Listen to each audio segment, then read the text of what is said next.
How to set up a paper in MLA formatting. Number one, this is the closing of an entire series on how to teach a child writing skills. So if you haven't seen those videos, you can circle back and you can look at the purpose and the audience and specialized language and all the golden goodies and resources. But if you have an older student, or if you are someone that's looking to set up a paper in MLA formatting, that is a specialized way to present your ideas and your work in a way that is in a standard format. If you are sending a letter through the mail called snail mail, you write your address in the upper left-hand corner, not because you want to, but because that's where the post office wants your return address. And you put my address, or who the letter's going to, right in the middle of the envelope. Not because you want to, but because that's where the post office wants you to put the address to where it's shipping, right?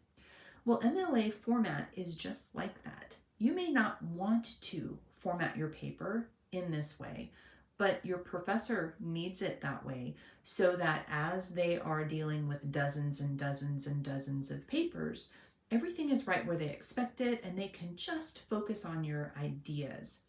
So the first thing to understand is MLA format is a way to set up your pages.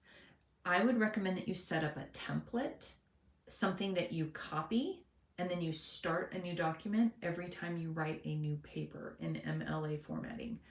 The first thing to understand is that you need to use standard spacing around your page.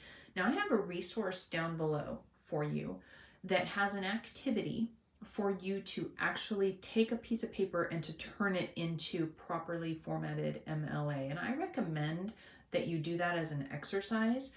Set up your template that way. So it might take you 10 or 20 minutes, maybe up to an hour, depending on how new you are to it, for you to complete that assignment.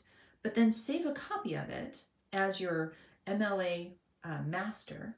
And then anytime you need to do something in MLA format, you make a copy of that page, you retitle it, and then you just change things appropriately. The margins, the space around your page, this is not MLA, the space around your page is called white space. It's your margin. In MLA formatting, your margin needs to be set at 1 inch. Now you can do that in your formatting. You just Google how to set your margin and then put in what tool you're using. Microsoft Word, Google Slides, Google Word Doc, whatever you're using. You want a 1 inch margin around your paper.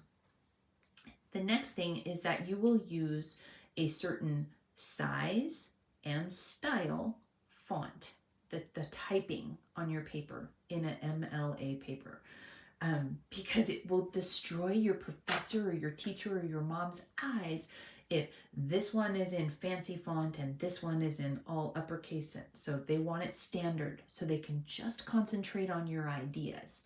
So you set your entire paper to size 12 times New Roman. Okay, that's your font setting. And your professor may specify a different font if you're in a college class. So whatever I'm saying right here, this is following the MLA version 8, and it is as of 2022. You always want to check with your professor, your audience, and with anything inside a syllabus or the class description. Or you can go to Owl Purdue, which is a website, owl like the bird, Owl Purdue, and they will have the current settings out there listed. So times New Roman size 12. The other thing with MLA paper is all of your words are double spaced. So you'll find the setting in your paper and you'll highlight everything and you'll set it to double space. That gives your professor eye relaxation, so what's called white space, because it's really hard to read text that's typed together, but it also gives you your students or coworkers or your professors space to write corrections or suggestions on your paper. So your margin is set to 1 inch. Your format is that your font is size 12 Times New Roman, and it is double spaced. Your paper has a heading on it. On the first page of your MLA formatted paper, you have an order of information where you'll have your full name, the name of your class, your professor's name, and your date. So check the assignment below that has the template that shows you the exact order that those things need to be on your paper. It's important that your professor can glance and they can see which class they're looking at right now. The next thing is that each one of your papers needs to have a heading on it. Imagine your professor carrying a stack of papers, and she's walking through the house and she steps on a Lego, the Batman Lego hood. That hurts, so she squeals and throws all the papers and they scatter everywhere. Well, great. How's she going to know which pages are yours? Well, your paper's going to be headed. Your first page, this is a professor preference, may or may not have a page number on it or your last name on it. But in the upper right-hand corner of your page,